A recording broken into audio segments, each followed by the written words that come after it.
3-4 na taon namin napansin na 'pag tinatawag ng ilang beses bago pa niya kami pansinin.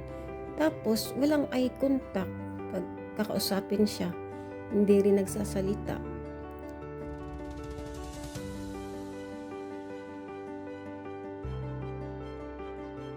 Walang history sa pamilya, siyempre denial as a parents na may something sa kanya.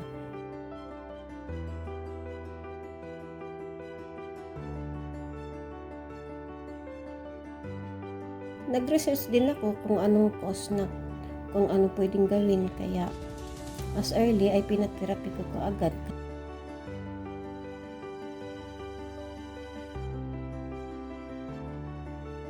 Din nag-insist talaga ako sa asawa ko na ipatherapy na kaagad kasi para maagapan niya.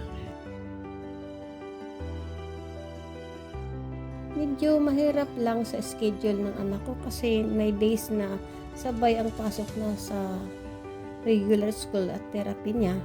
Tiyagaan lang talaga siyempre at yung financial ay mahal. Per session din twice a week pa.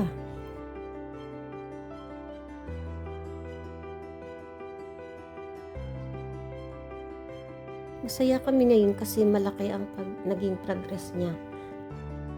Kailangan lang talaga mahabang pasensya lalo na pag may tantrums.